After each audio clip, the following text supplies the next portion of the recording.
बहुत ही कुशलता पूर्वक संचालन कर रहे कार्यक्रम के संयोजक, दबे कुचले निर्धनों, नौजवानों, पीड़ितों के आंदोलन में सदैव अग्रणी रहने वाले जाकर साहब को बहुत धन्यवाद, सादर प्रणाम। आपने मुझे बोलने का मौका दिया।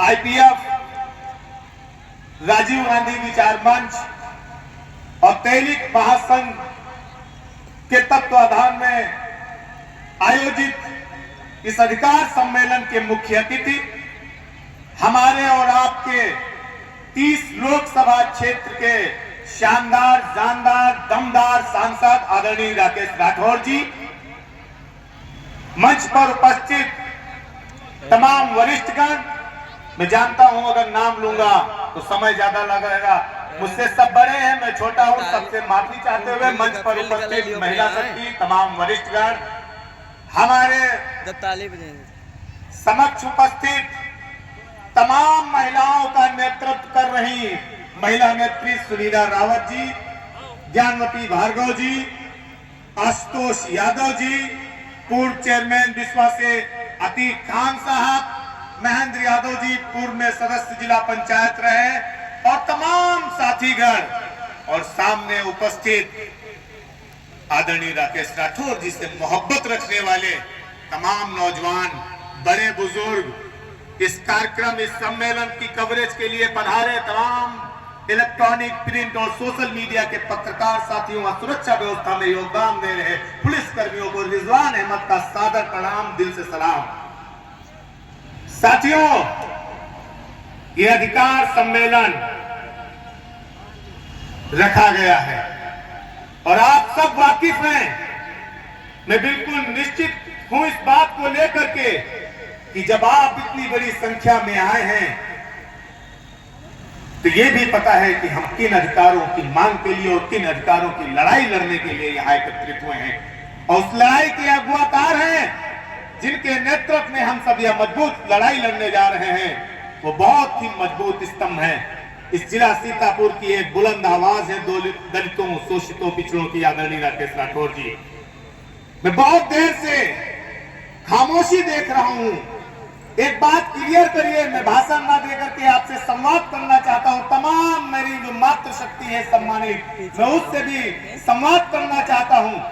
आप बताइए कि आप सभी लोग यहाँ पर अपने सांसद आदरणीय राकेश राठौर जी की मोहब्बत में आए हैं? हाथ उठा करके, दोनों हाथ उठा करके सहमति दीजिए। मोहब्बत में आए हैं तो मोहब्बत का इजहार भी जरूरी है, और यहाँ मोहब्बत का इजहार एक जोरदार नारे के साथ होगा, और हम सब आपकी बुलंद आवाज चाहते हैं, जैसा कि डॉक्टर साहब चाह रहे हैं कि आपकी आवाज दिल्ली तक पहुंचे। तो एक बार जोरदार नारा लगाइए, इंकलाब जिंदाबाद, इंकलाब जिंदाबाद, आदरणीय राकेश राठौर जिंदाबाद, आदरणीय राकेश राठौर जिंदाबाद, आदरणीय ब्रज बिहारी जिंदाबाद, जिंदाबाद जिंदाबाद, आदरणीय ब्रज बिहारी जिंदाबाद, जिंदाबाद जिंदाबाद, आदरणीय सुनीता रावत जिंदाबाद, जिंदाबाद जिंदाबाद, मंच पर उपस्थित नेतागण जिंदाबाद, जिंदाबाद जिंदाबाद। सबसे विशेष और सबसे महत्वपूर्ण हमारे और आपके समक्ष उपस्थित सीतापुर के आम जनमानस और सम्मानित नागरिकगण जिंदाबाद, जिंदाबाद जिंदाबाद, जिंदाबाद। साथियों, अधिकार की लड़ाई है, और आप यकीन मानिए एक मजबूत नेता के नेतृत्व में ये लड़ाई है। बहुत से लोग कहते हैं, परसेप्शन बन चुका है कि नेतागण चुनाव के समय मैदान में नजर आते हैं। अगर ये लड़ाई सिर्फ और सिर्फ मेंबर ऑफ पार्लियामेंट की कुर्सी के लिए होती तो ये लड़ाई 13 मई को खत्म हो गई होती। ये लड़ाई 4 जून को मेंबर ऑफ पार्लियामेंट के रिजल्ट डिक्लेरेशन के दिन खत्म हो गई होती, लेकिन नहीं, ये लड़ाई 13 मई के पहले नहीं, ये लड़ाई आपके लिए, हमारे लिए आदरणीय राकेश राठौर जी ने अपने छात्र जीवन से शुरू की थी। और मैं आपको विश्वास दिलाता हूं, ना ये 13 मई को खत्म होने वाली थी, ना ये जब आप तत्कालीन एमएलए थे आपके सहयोग से, आशीर्वाद से, तब खत्म होने वाली थी, ना ये 4 जून को खत्म होने वाली है। ये लड़ाई 2 तरीके से खत्म होगी। एक तो हमारे और आपके गरीबों, वंचितों, शोषितों, दलितों, पिछड़ों, ये जो आर्थिक असमानता है, इसको जीतने के साथ खत्म होगी, या तो ये आखिरी सांस पे खत्म होगी। इसके पहले ये लड़ाई नहीं खत्म होने वाली। साथियों से मैं ये बात कहना चाहता हूँ, जिंदाबाद जो नौजवान साथी हैं, ये हमारी और आपकी नैतिक जिम्मेदारी बनती है।